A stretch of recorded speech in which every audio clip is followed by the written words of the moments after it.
Hello বন্ধুরা, সবাই কেমন আছেন? আজকে একটা ইউনিক রেসিপি নিয়ে আপনাদের সাথে হাজির হয়েছি। তো আমরা সবাই ট্যাং কিনে খেয়ে থাকি, কিন্তু আমার এই রেসিপিটা ফলো করলে ট্যাং আর কিনে খাওয়া লাগবে না। বাসায় খুব কম উপকরণে, কম সময় এবং কম খরচে বানিয়ে ফেলতে পারবেন। চলেন রেসিপিটা শুরু করা যাক। তার জন্য একটা মিক্সিং জার নিয়ে তার মধ্যে 2 কাপ পরিমাণ চিনি এবং 1/4 কাপ গ্লুকোজ নিয়ে নেব। যে এটাই হচ্ছে গ্লুকোজ। তো গ্লুকোজটা নেওয়ার পর হাফ টিস্পুন লবণ এবং হাফ টিস্পুন সাইট্রিক অ্যাসিড দিতে হবে। অবশ্যই এখানে সাইট্রিক অ্যাসিডটা লাগবে, না হলে ট্যাং হবে না। তো তারপরে সেই সব উপকরণগুলো ভালোভাবে ব্লেন্ড করে পাউডার করে নিয়ে তার মধ্যে অরেঞ্জ ফ্লেভারটা অ্যাড করে দেব।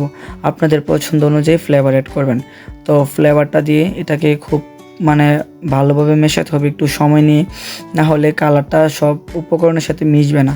তো উপকরণের সাথে কালারটা মেশানো হয়ে গেলে রেডি এরকম পারফেক্ট একটা ট্যাং। দেখেন এটা কতটা সুন্দর এবং অনেক টেস্টি হয়েছে খেতে, বিশ্বাস করেন।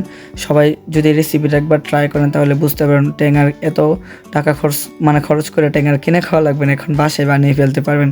তারপর এই ট্যাংগুলোকে আপনারা একটা এয়ারটাইট জারের মধ্যে সংরক্ষণ করতে পারবেন। নর্মালি এটা 1 মাস ভালো থাকবে। তারপরও যদি 2-3 মাস ভালো রাখতে চান তাহলে এটা নর্মাল ফ্রিজে রাখতে হবে। তো সবাই ভালো থাকেন। ভিডিওটা ভালো লাগলে লাইক, কমেন্ট, শেয়ার করে পাশে থাকেন। তো সবাইকে ধন্যবাদ। বাই।